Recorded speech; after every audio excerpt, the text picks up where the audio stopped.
Reading about that recent explosion in Bandar Abbas, Iran, it's really tragic, obviously. Yeah, terrible news. And it really hit home for the author of this blog post we're looking at today. It brought back this really intense memory of another tragedy, also in Bandar Abbas, years ago. Right, a personal connection. Exactly. And that connection, that's what we're diving into. We want to see if this personal story sheds light on, well, maybe deeper systemic problems that might still be relevant.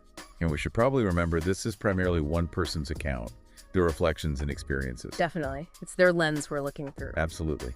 But that personal view gives us a very raw, very immediate feel for these events, doesn't it? It really does. The author basically draws a straight line from that past event to this recent one, suggesting a pattern of government failure, systemic issues. So let's unpack that memory first. It's quite harrowing. It is. So years back, the author's colleague gets this awful call, a family emergency back home in Bandar Abbas. They race down there, find the colleague's kids are incredibly sick, respiratory problems really severe. Oh. They get to the hospital, and it's just heartbreaking. The younger daughter, she died. Right there in the CPR room. God, that's awful. But it didn't stop. I mean, the hospital suddenly starts getting flooded with more people, same symptoms, all struggling to breathe. So a sudden influx. Yeah. And tragically, a newlywed couple died on their wedding day, and 2 other children as well. Just unbelievable, the scale of it. It's horrific, and the author's immediate reaction, their conclusion, is really strong. They blame one foolish person and a foolish and greedy government. Those are powerful words. And that rapid onset, multiple victims with identical symptoms. Yeah. It really points towards something shared, doesn't it? Not just isolated incidents. Yeah, like an environmental cause or something systemic, exactly. And blaming both an individual and the government sets up this dynamic right away, individual actions versus, well, broader failures. And that's where the Mayor Housing Project comes in. The author connects that past tragedy directly to this huge government initiative. Right. Mayor housing.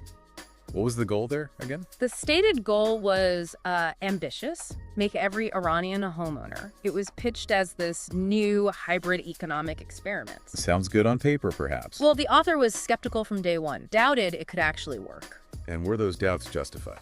It seems so, unfortunately. The economic consequences were severe. Inflation just went wild. About bad. House prices in Tehran apparently shot up tenfold, from 2 million Tehranans to over 20 million, and similar jumps happened even in smaller towns. Tenfold, wow. That's massive inflation. But it wasn't just the money side. The author talks about rampant fraud and just atrocious construction quality. Atrocious how? They compared it unfavorably to emergency housing built right after World War II, saying it was worse. Worse than post-war emergency housing. Yeah. It's a pretty damning comparison. It really paints a picture of maybe rushed construction cutting corners. Exactly. And it gets very specific here because the author actually worked in the industry kitchen cabinets. Oh, interesting. First-hand experience. Yeah, they tried working on some mayor projects initially, but stopped pretty quickly. Said the developers just didn't care about quality at all, and the corruption was immense. So they saw from the inside. They did. There's this one story about a project manager in Bandar Abbas caught, literally, pirating AC units straight off a ship. Stealing air conditioners for the project. So apparently, just gives you a sense of the environment. The author even brings up Dutch disease. Dutch disease, usually that's about a resource boom hurting other sectors, right? Right. But here, the author seems to be using it to say this massive housing project was so badly run, so corrupt, it actually damaged the wider economy. But it sucked resources away or distorted things badly. Yeah. And they felt Iran became a kind of lab for failed economic theories. With the citizens as the test subjects. That's the phrase they used. Unwilling test subjects. That anecdote about the AC units, combined with pulling out of the projects, it really backs up the claims of poor quality and corruption. It suggests a lack of oversight, maybe an ethical vacuum. So how does this all connect back to that awful hospital tragedy, the cyanide poisoning? Yes. This is the crucial, horrifying link. It was a design flaw, a really fundamental one in these mayor buildings. What was the flaw? Instead of each apartment having its own separate ventilation pipe, like you'd expect, Yeah. they used a single shared concrete air duct for multiple units. Maybe even the whole building, it sounds A like. shared duct. Seriously, for ventilation. Yes. And that's where the foolish person comes in. Someone apparently left cyanide tablets in their apartment to kill bugs before they left, maybe. Oh, no. But the cyanide gas, especially, in the heat and humidity of Bandar Abbas. It didn't stay put. Exactly. It spread through that shared duct system, silently, Yeah. poisoning other apartments. Leading to those deaths. The kids, the newlyweds. That's the direct link. The engineering failure, driven by cost-cutting or negligence, allowed one person's action to become a mass casualty event. It really shows how crucial building standards are for safety. It's not just about comfort. Absolutely. Infrastructure and public safety are completely intertwined. So, the person who left the cyanide, they were arrested. Yes, the author mentions they were arrested. Understandably. But the author makes a really strong point here. They say the bigger criminals got away with it. Who do they mean? The architects who designed it that way, the engineers who signed off, the government officials overseeing the whole mayor project, the contractors who built it so shoddily. So everyone up the chain of command, essentially. Pretty much. And the author insists none of them faced any real consequences. No accountability. None, according to this account. They blame deep corruption silencing people, the lack of a free press to investigate. No independent journalists asking tough questions. Right. And no independent judiciary to hold powerful people accountable. So a system where these kinds of failures could be covered up or just ignored. And what's maybe most disturbing is that the author says similar flawed projects just kept being built afterwards, even after people died because of this design. That is truly chilling. It suggests the systemic problems were so entrenched that even a fatal disaster didn't force a change. Profit or expediency over safety. It seems that way. Now, let's jump forward. The author talks about the economic impact today. The long-term fallout. Yeah. They give this stark example. The cheapest house you can buy in Iran now is apparently over 1 billion, Timmons. $1 billion. Compared to what before? Compared to 2 million just 12 years ago. The numbers are almost hard to grasp. Astronomical inflation. Exactly. And the crucial point the author makes is this didn't make average Iranians richer. Not at all. So it wasn't wealth creation trickling down. No. They call it billions worth of poverty. And they put the blame squarely on the government lack of sound planning, pervasive corruption. Again. Those figures really drive home the long-term consequences.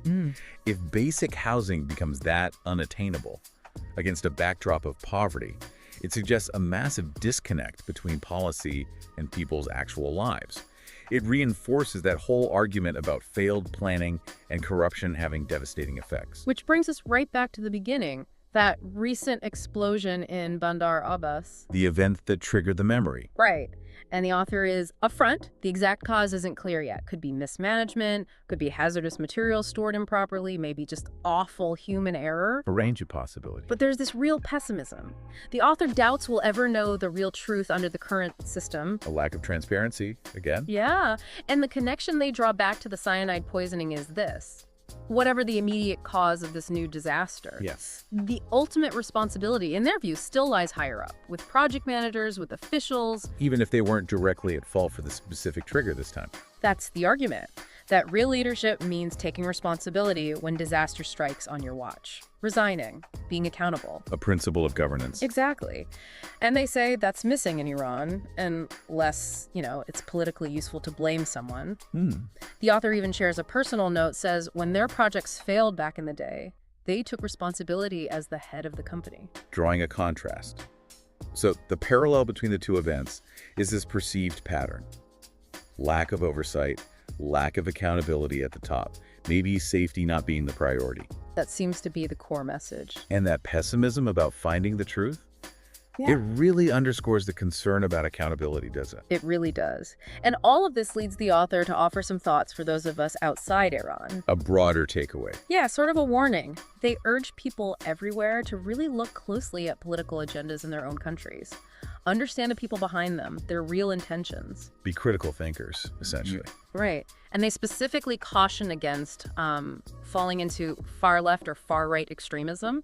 They advocate for staying centered, moderate. Interesting. A call for moderation based on these experiences. And the final line is powerful, echoing everything they've described. When ignorance and corruption combine, no nation is safe. That's a stark warning. It really extends the lessons from Iran universally. Unchecked power, extremism, corruption. These are dangers anywhere. It's a call for vigilance, isn't it? Absolutely. Vigilance about governance, about ethics and leadership. Yeah. That final quote is a reminder that good governance isn't optional. It's fundamental for safety and well-being. So, summing up this deep dive then, Yeah. we've traced this line from a personal, devastating memory of a poisoning linked to flawed, corruptly built housing, The Mayor Project flaw, yeah. all the way to this recent, still unclear explosion in the same city. And the author's argument connecting them is this thread of potential systemic failure, lack of accountability, and the devastating long-term costs of corruption. It really forces you to think about how these things ripple outwards. Governance failures aren't abstract.